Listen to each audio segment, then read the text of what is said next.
Ladies, gentlemen, and others, good afternoon. I think we should make a start. Thank you for being here on time. And there's been a lot going on in the world, in the Middle Eastern part of the world, as well as the rest of it, and especially this past week. Various challenging, controversial, newsworthy matters, quite aside from the challenge of COVID that is still challenging Israel. And we have heard quite a lot from different perspectives and directions over the last months, but that is as it should be, because obviously we have a very special, close relationship to Israel, and we're very lucky that we have a Shaliakh who is here representing Israel and us. It's a sort of two-way relationship, I think that's fair to say, Sefi. I saw that Sefi wrote the other day that he hasn't really felt connected to a Jewish community until he came to Australia, which is quite an interesting thing to say, or any community. So you might want to unpack that a bit for us. But we've basically got, we're very lucky that we have a PJV Shaliakh. We're very lucky to have Sefi filling that role at the moment. Are you still covering for New South Wales as well? Yes and no. They haven't got their own. Before than before. Right. Okay. So so we have about an hour to invite Sefi to update us in what's happening and in our various different spheres, and then we'll ask him some questions, and do get some good questions out for him. This is a great opportunity, a bit longer and more in depth than we sometimes have. And then, of course, by 4:15 we'll be ready to start the AGM, which I know you're all looking forward to. Thank you. Great, toda rabba.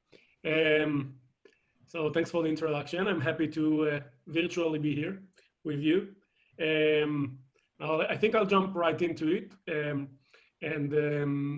What I'll do is I'll give a general introduction about what currently happens in Israeli politics and what happened recently. And then I'll open the floor for questions, so to allow you to lead the way of this conversation. And please ask your toughest questions. Don't be embarrassed. That's a good opportunity for you to do so. I promise I'm not offended easily on behalf of myself or my country.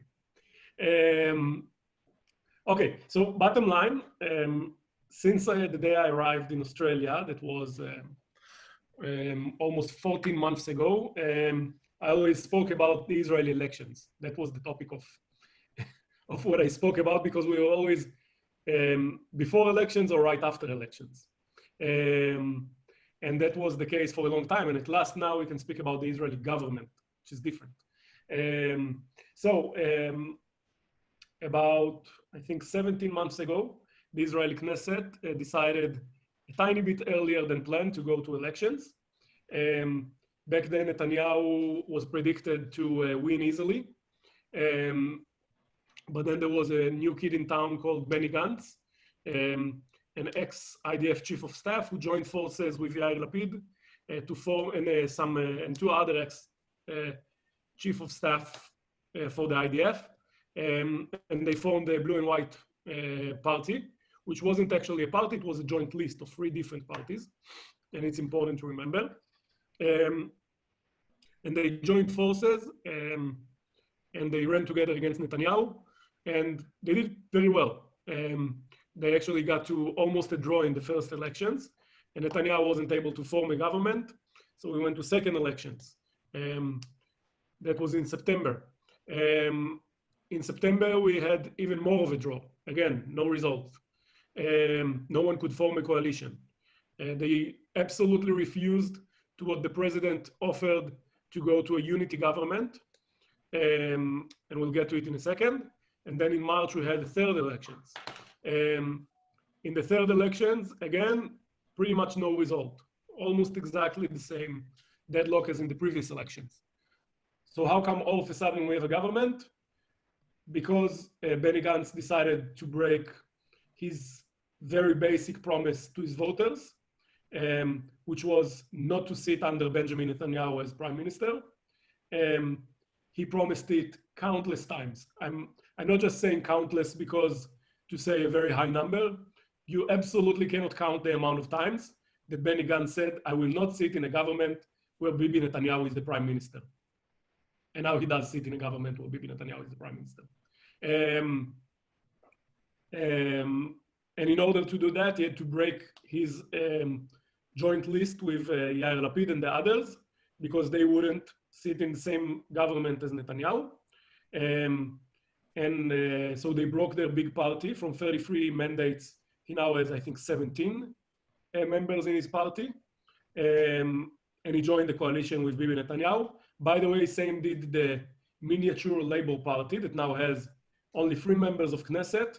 2 of them have agreed to join the coalition under Netanyahu, again, against any promise they've made in the past 4 years.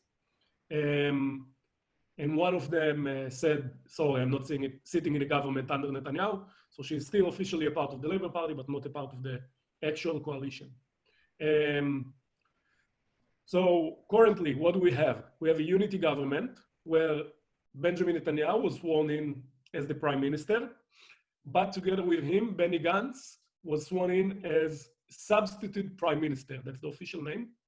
And the plan is that for 18 months, Netanyahu will be the prime minister. After 18 months, he steps down. Gantz becomes the prime minister. Netanyahu becomes the substitute prime minister.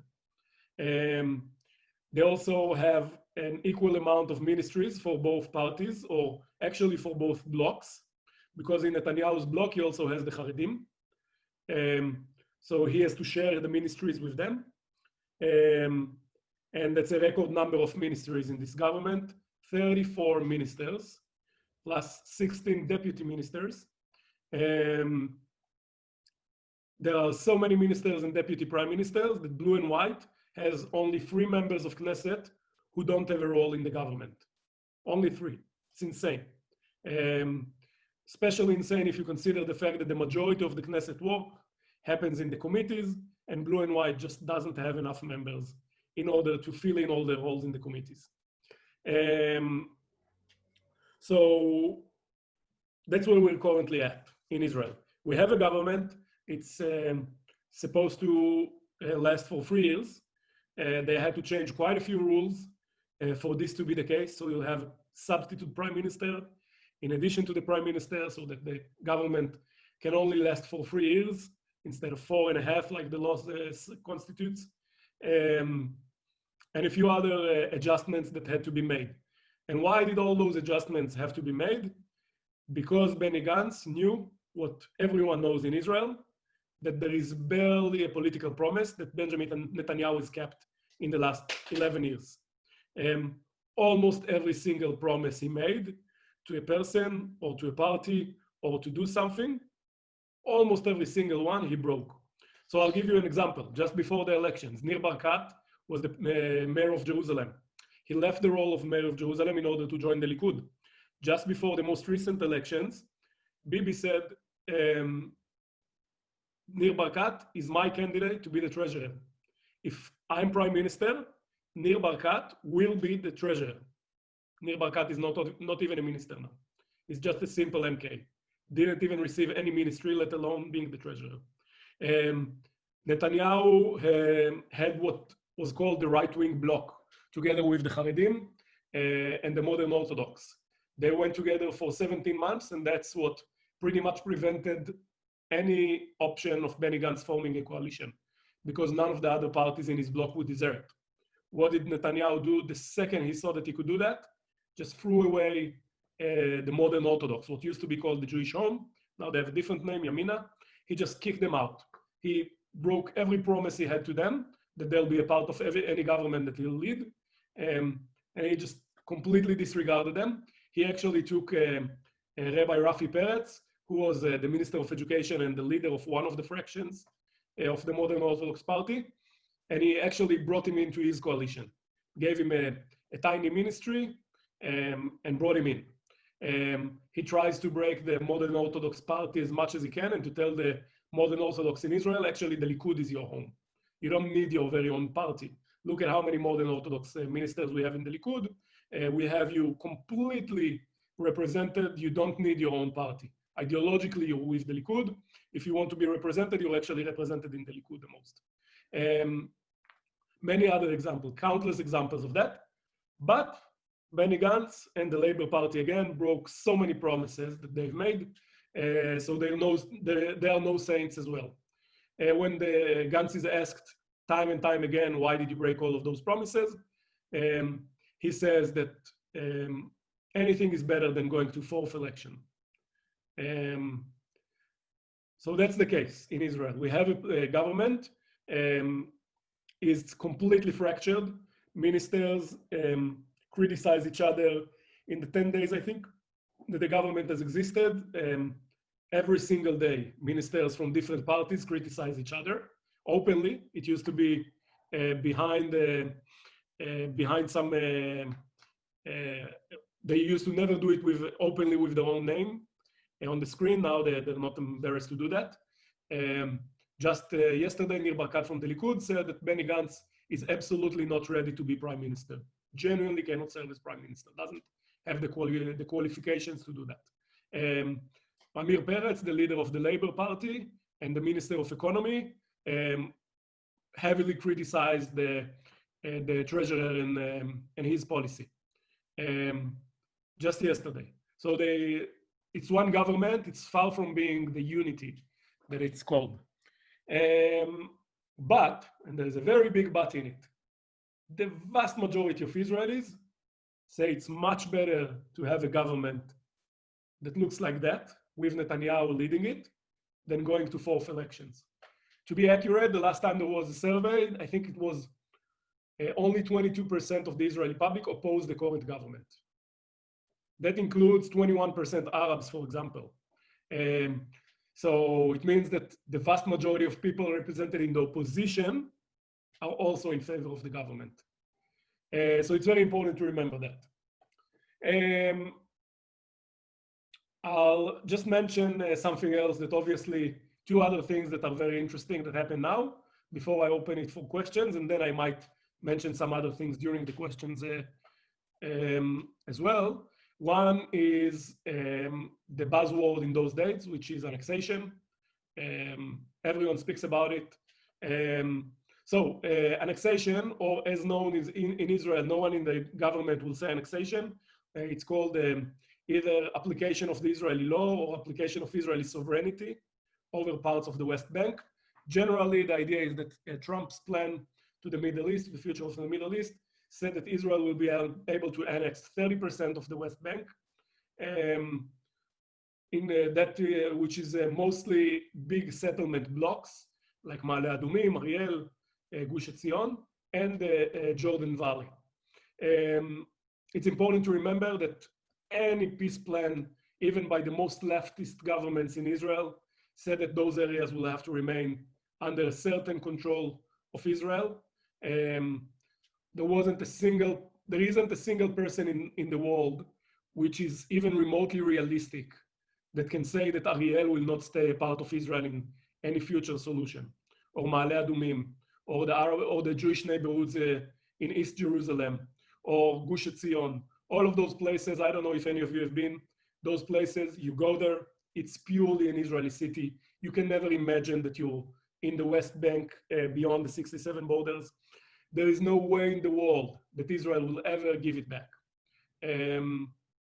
Jordan Valley, under any plan, since the days of Oslo, through Peres and Ehud Barak and Olmert, any Israeli prime minister, even from the left, that ever negotiated, no one has ever dreamed that the Jordan Valley will not stay Israeli, including the Obama administration. I know it for a fact. I worked at the American Embassy at the time. During the Obama administration, Obama agreed that those areas will remain under Israeli control. So the idea of annexing them just makes a reality which is inevitable. Even if you speak about the two-state solution as the only solution, those areas will remain Israeli. The question is how. And the current government in Israel openly speaks about annexation as a very good option, unilateral annexation. It's even mentioned in the official agreement between the Likud and Blue and White that that after July 1st, they can move towards annexation, or again, appliance of sovereignty, the idea of appliance of sovereignty, means that anyway it's Israeli citizens living there, but they don't live, the area where they live is not officially part of sovereign Israel. It's a part of a military controlled Israel. So we just want to apply Israeli sovereignty. So it's mentioned in the agreement between the Likud and Blue and White, not as something that has to happen, but as an option. It's not mentioned in the official agenda of the government. The government has to present its agenda, and the application of sovereignty is not mentioned there in any way. So that's important to mention. We're currently speaking about speculations, whether they'll do it or not. We had a meeting of the ZFA, of the Zionist Federation of Australia, just a few days ago, and people more from the right wing said there's no reason for having this debate just yet because it's just talks now, and it will be a long process if they'll want to do it. And I actually told them that history tells us otherwise, because when Begin applied Israeli sovereignty over the Golan Heights, it happened over the course of less than a day. He brought the law to the Knesset one day. By that evening, the Golan Heights was already an official part of Israel. There wasn't any preparation for it. There weren't any public debates about it. He didn't say that he's going to do it anytime soon.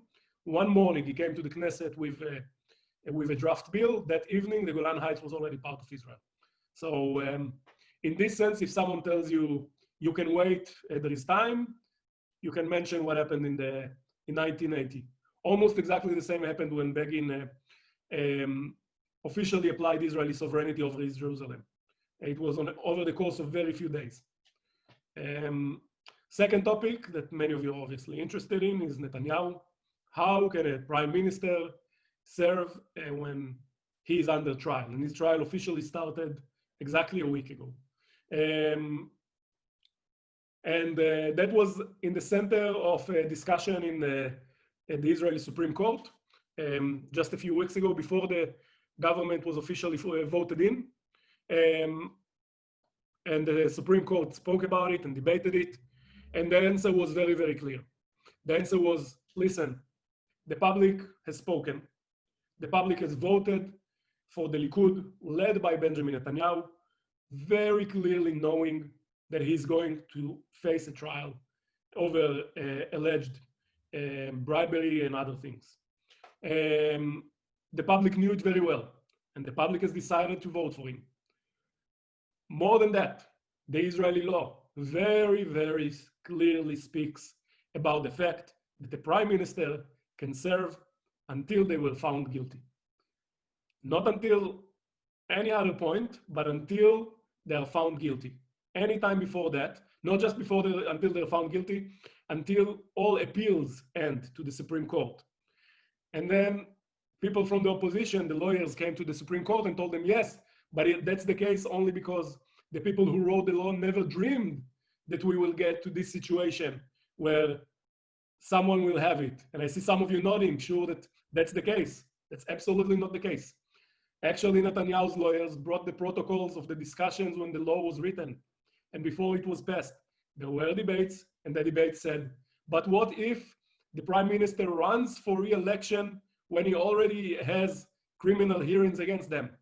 And they decided to write the law still in this case, to have it in this way. So the Supreme Court said, listen, this is the law. The people who wrote the law were very, very much prepared for a situation like that, and they said it makes sense. The people knew very well who they are voting for and what might happen, and still they voted for him. The people in blue and white know very well who they are working with, and still they decided to work with him. What can the Supreme Court do? The Supreme Court can only judge within the limits of the law, and those are the limits of the law. Within general reason says that the vast majority of Israel, way over 1 million Israelis, have voted for the Likud. Close to 2 million Israelis have voted for parties that very clearly stated Netanyahu is going to be our prime minister. So what can you do? Can you tell those 2 million people, we don't care about you? Will that be a better democracy? I'll genuinely tell you, I'm a geek of political science. I love reading those articles. I love speaking about philosophy behind political science. I genuinely don't have an answer for that. Ask me personally, of course, I think that someone who has those criminal cases against them cannot serve as prime minister. Of course, a person cannot leave a cabinet meeting and immediately drive to the court for hearings. Of course, it's absurd. But is it the most reasonable situation, the most reasonable solution, given the current law and given the will of the people in Israel? Is it the most democratic solution? Probably it is. If you look at pure democracy, I genuinely believe that's the most democratic act we could have done, to allow Netanyahu to serve as prime minister as long as the law allows him and as long as people vote for him, very willingly vote for him. So I'll stop here and I'll leave it for questions. Rabbi, do you want to lead? I have a question, please. Yes. Yeah, Robin. Yes? Go ahead. Sometime after the election results were completed, there was talk of a motion in the Knesset that anybody who is under criminal charges should not be part of the new government. Now that was, that Benny Gantz, he apparently withdrew that motion. Why did he withdraw? And also, there was a time when Benny Gantz was talking about having 62 members of the Knesset supporting him. That's a majority out of the 120 members of the Knesset. What happened to that 62? How come it seemed to have fallen below 60? They're my two questions. Thank you. Okay, very good questions. I'll start with the second one because it will lead us to the first one. Yeah, so after the results came in, we saw that the right-wing bloc has 58 votes, and what we can call the anything but Bibi bloc had 62. And the anything but Bibi bloc included blue and white. It included an alliance of the left-wing Zionist parties, the Labour and Meretz, with Orly Levy, that was independent.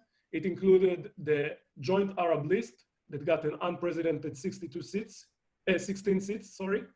And it included Lieberman, who is somewhere between center and extreme right, depends on what do you ask him for his opinion. Actually, no, I'll tell you, he's somewhere between very left and extreme right, depends on the opinions, because on issues relating to the separation of state and religion, he's very left-wing.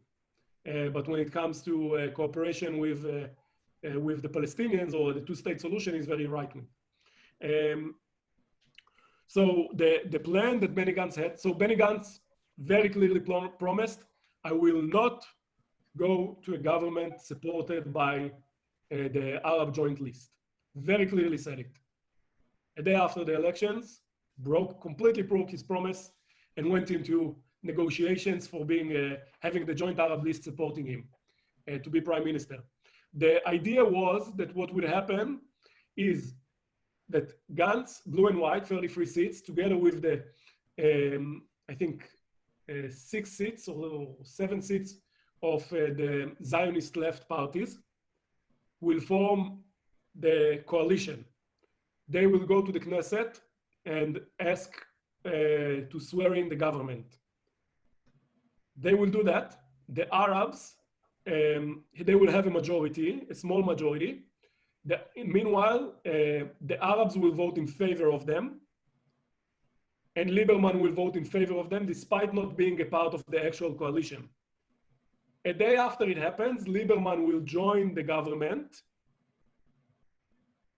silently supported by the Arabs, and then they will work as a minority government. Why will Lieberman join a day after? Because Lieberman will not sit in a government supported by the Arabs.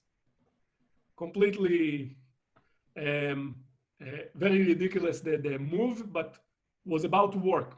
But then Orly Levy, who was a part of the Zionist left coalition, said that she will not sit in a government supported by the Arabs. And 2 more MKs from blue and white said that they will not sit in a government supported by the Arabs. All of them said it's not about every Arab member of the Knesset, it's about the ideology of this Arab joint list.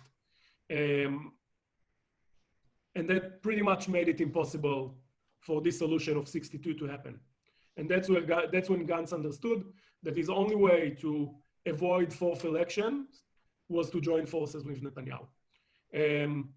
Then for the first question, there was a bill that was suggested by, it was actually suggested not by Blue and White, it was suggested by Lieberman's party, that a person that has criminal hearings against him cannot be voted in as prime minister, cannot serve as prime minister. That's a very problematic law. Why? Mostly because it was supposed to be retroactive. It was supposed to say, okay, we already had the elections, now let's change the outcomes practically. Let's say that a person that was democratically elected all of a sudden cannot be the number one of his list. That was one big problem with it. The second is that it was supposed to be personal. And any of you who knows something about political science, the first two rules of creating new laws is that they shouldn't be personal and they shouldn't never be retroactive. And that's what this law was. No one cared about it. What people really cared about was that the Likud told Gantz, listen, you remember our negotiations for a unity government? If you pass that bill, you can forget about it. We'll immediately go to fourth elections where you lose. And he knew that he was going to lose on the fourth elections. So he preferred to withdraw this law. Sorry, who knew he would lose a fourth election? It was very clear. You looked at the surveys. Who would lose, sorry? Blue and White would lose. Okay. Why? You looked at the surveys and it was, and at the polls, it was very, very clear. It was, the gaps were so dramatic. Just so you understand now, the outcome that Benny Gantz got eventually is amazing. He got exactly half of the terms as prime minister, exactly half of the government, despite the fact that he has about 30% of the actual MKs in the government. Despite the fact that current polls say that if we go to new elections, he is around 14 seats out of 120. He will be smaller than the Arab Joint List if we go now to elections. The outcome that he got personally was amazing. If you disregard the fact that that he completely went against his promises, he got an amazing outcome. And possibly a far more important outcome is that for the first time, after 11 years, Netanyahu's term has an expiry date. November 2021 is when Benjamin Netanyahu will step down as prime minister. He has to do something amazingly unlikely, like as unlikely as you can imagine, in order to change the situation that he ceased to be prime minister in November 2021. And Benny Gantz did some very, very smart moves in his negotiation. For example, there is a bit in the law now that says that if the Likud breaks their promise and try to go to early election, immediately before the early elections, Gantz becomes prime minister for 6 months.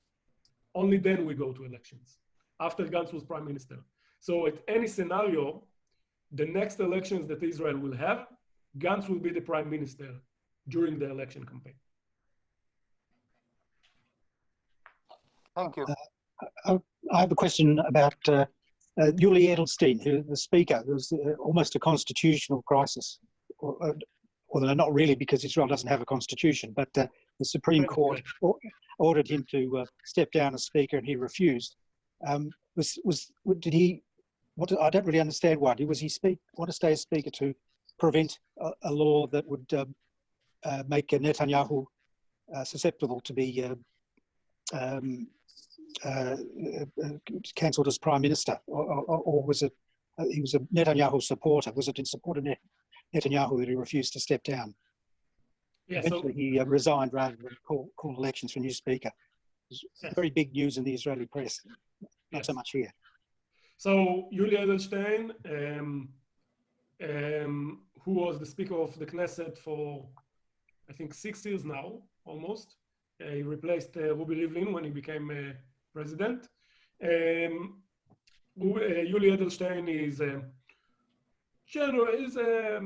a classic Netanyahu supporter, that the day that Netanyahu will be more vulnerable, you'll see Edelstein stopping his support to Netanyahu.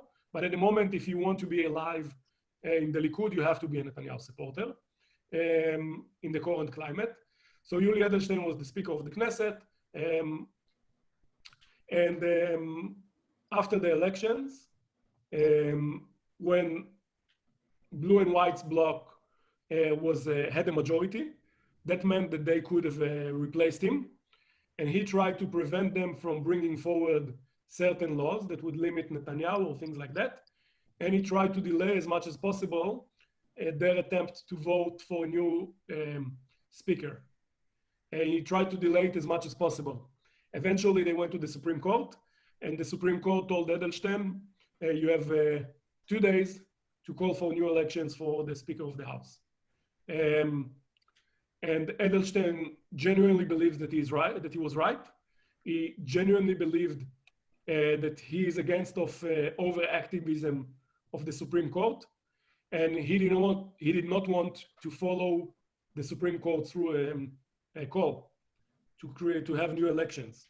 So instead, he decided to resign and not to appoint anyone instead, which will mean that there was a loophole in the law that would mean that there would be at least a few days without any speaker for the Knesset. And that would prevent Blue and White from doing some moves. So he resigned. Eventually, the Supreme Court intervened again and called for the new elections. And that's when Benny Gantz's betrayal of his party members happened, when he, instead of appointing the person that was supposed to be the speaker from Blue and White, he decided to run himself for this position, knowing that the Likud will support him. And that's what basically broke the alliance between him and Yair Lapid. Then Edelstein, when there were talks about the unity government, Edelstein again wanted to be the Speaker of the House, and Blue and White vetoed it. And it was quite a while until they were able to solve it, and eventually Edelstein has agreed to become the Minister of Health instead of the Speaker of the House. Yeah, the big criticism was that how can we have a Speaker of the House that disregards what the Supreme Court says? That was the big controversy in Israel. That happened exactly on the same time when the Supreme Court, there were different things happening around the Supreme Court. I won't go into too much details, but many people in Israel felt that we're on the verge of a silent coup against the judicial system in Israel. That's why it became such a big issue. Yeah, thank you. No worries. Thank you. Anybody else got a question? So I would like to ask then about going back to the annexation, Sefi. Yes. Or the application of Israeli law and sovereignty. What's the difference between what you're talking about, 30% taking over the land as Israeli sovereignty, and the previous plans, as you mentioned, that certainly kept some of the land and almost, as we understand it, got agreed.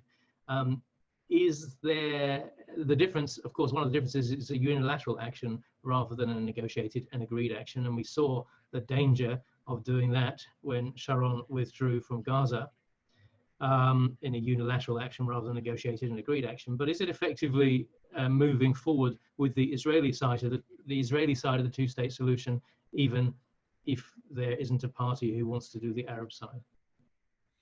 Okay, so let me take one step back. In 1967, when Israel won the war and occupied the West Bank and Gaza and East Jerusalem, basically what it did was it didn't immediately annex them into being a part of Israel. It remained under martial law. And when an area is not officially annexed after you occupied it in a war, is not officially annexed and it's still controlled by the military, and then you move your citizens to live in this area, either by force or willingly, then it becomes a war crime, according to one of the Geneva Conventions and according to the Hague Convention. That's what Israel did. That's why so many people say that settlements are illegal according to international law, because if the military still controls the area and you move citizens into this area, that's when it's illegal. Basically, in order to solve it, Israel has to officially apply its sovereignty over this area. And that's a solution, because then it's no longer controlled by the army. You're officially allowed to do it. I won't go into even more details over the dispute over the West Bank. But from a legal perspective, if Israel would have done that, you pretty much solve a lot of the criticism against it. I thought the Geneva Convention was a forcible transfer of population. In Israel's case, it's certainly not forcible. It was voluntary. No, it's settlements. Both. It's both. Mm-hmm. But forcible is in order to defend the winning side, the citizens of the winning side. The non-forcible is in order to defend the losing side. That's where it came from.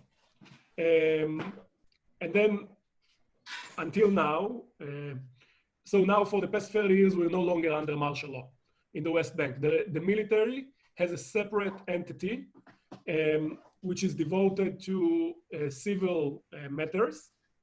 And they deal both with settlers and with Palestinians. Then the application of sovereignty, the idea is that, or of application of the Israeli law, is that it will no longer be the military. The military will not be involved in any way. It will purely be the Israeli government working there in those areas. That's the big difference. Now, speaking about negotiation or unilateral move, what are the pros and cons? What happened in the past? The Israeli prime minister that offered the most generous offer to the Palestinians was probably Ehud Barak in the Camp David summit of 1999, or no, 2000. And back then, he offered roughly 91% of the areas east of the Green Line to the Palestinian. He said 9% will stay Israeli, and 91% will become Palestinian, 9% will stay Israeli. The Palestinians have refused. The Palestinians just clarify that that was after you took out the roads, wasn't it? 1 second, please.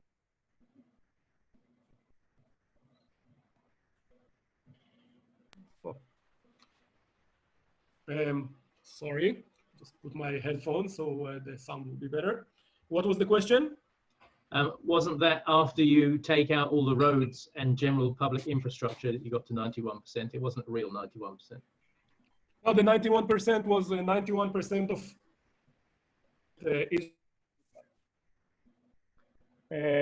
that was the 91%.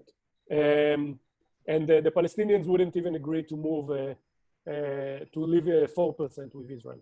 It was Arafat at the time.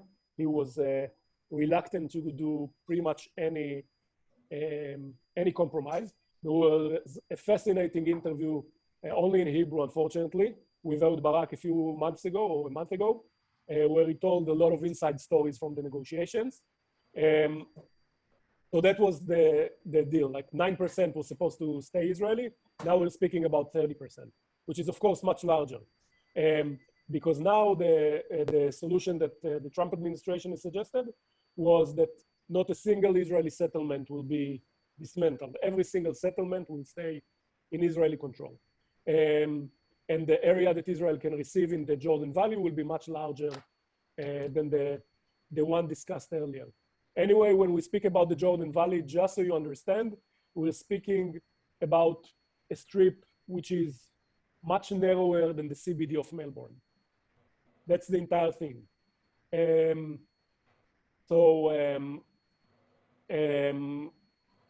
Basically, the idea now, the criticism against the move is if you do it unilaterally, first of all, the Palestinians will never agree to cooperate with Israel, and that will be the end of the two-state solution. And that also Israel won't really need the Palestinians. And if you look at the people who objected the Trump plan, it was the far left in Israel, let's say Meretz and left of Meretz, and the right wing. The right wing in Israel objected Trump's plan because Trump's plan ends with a two-state solution, and they were against the two-state solution. They're against the Palestinian state. But you're saying that if he went ahead with this, it would put an end to the two-state solution because it's unilateral. Yes, that's what the people who criticize it say. Yeah, but the right wing would be happy then if it puts an end to the two-state solution. Not all of the right wing, big parts of the right wing. Let's say about half of the Likud, for example, are happy with a two-state solution. The other half would prefer a one-state solution. I can tell you that pretty much most modern Orthodox in Israel are against the two-state solution. Lieberman is officially against the two-state solution. Ruby Rivlin, when he was still allowed to speak about the politics, the current president, was against the two-state solution. So it's interesting, about 30% of Israelis and 30% of the Palestinians want a one-state solution. What will this one state look like? That's under debate, but if you ask many people, many Palestinians, they will tell you that they want one-state solution where just everyone gets equal citizenship. If you ask, for example, Tzipi Hotobelli, who is in the right-wing area of the Likud, she gives you exactly the same solution. Ruby Rivlin had exactly the same solution. One state where everyone gets to be equal citizens. But allowing the Palestinians and the people to stay? Every single Palestinian will become an equal citizen. That's the solution of many people in the Israeli right and in the Palestinian right. I have a question, Sefi. Yes. That was suggested quite some time ago, but the Arab birth rate is so high that there was some concern that Israel would cease to be a Jewish state because the Arabs would simply outnumber them. That's a classic case where the facts absolutely contradict the common way of thought. That's absolutely not right. If you look at predictions of the Israeli Bureau of Statistics, the percentage of Arabs in the next 10 years or so is going to grow very, very slightly from 21 to 22 to 23%, and then it's going to drop. When you look at the numbers in the West Bank as well, they're going to relatively go down. If you look at the secular of what we would call traditional people, a secular or traditional Jew will have on average 0.4 more kids than the equivalent Arab. That's speaking about secular. Haredim have much more kids than anyone else between the Jordan and the sea. Modern Orthodox usually have more kids than their equivalent Arabs. So that's actually really not accurate to say that there would be more Arabs than Israelis. Well, I'm not arguing about the accuracy of it. I'm pointing out that was an argument about some of the Israeli leaders after the end of the Six-Day War, that the absorption of all the Arab populations could lead to Israel not being a Jewish state. Yeah, but we've been, since then there were the big aliyah from Russia, from the former Soviet Union. Since then, the secular Jews started having much more kids. The Arabs started having much less kids. A secular Muslim family will have, I think, something like 2.1 kids. A secular Jewish family has something like 2.6 kids. Like, it's far from being accurate those days. Anybody else like to raise a question with Sefi in the last few minutes here? And I have to apologize, in exactly 10 minutes I have to run out. I have one more question, Sefi. Yes. There's an article on the BBC in Iran that they had found cannabis in a temple there, which raises some interesting questions. They were saying that it was located, the substance was 2,700 years old and located actually in the Alta area along with frankincense. Wonder if you had any comment on that. The Jewish population started to spread around the world much earlier than the destruction of the temple and the great exiles after the Bar Kokhba revolt. It's very clear that not only after the destruction of the first temple did many Jews stay in Babylon out of their free will, but also there were big Jewish communities in Alexandria and in Rome and in Greece and in Syria and in many other areas. So yeah, that's why everyone would agree that, not everyone would agree, but everyone who's studied some history knows that in Iraq, for example, there were Jews far before there were Arabs. Yes, but the implication of the article was that the psychotropic drugs were part of Jewish worship. Ah, okay. Yeah, I generally don't know enough. Maybe the rabbi would know. Well, a lot of us, it's a suggestion. First of all, it's very new. We haven't heard this before that I'm aware of. And secondly, it's not in the temple. It's just in another location of the same period. And so but Manny actually raised this in our discussion the other day, I think after the service yesterday.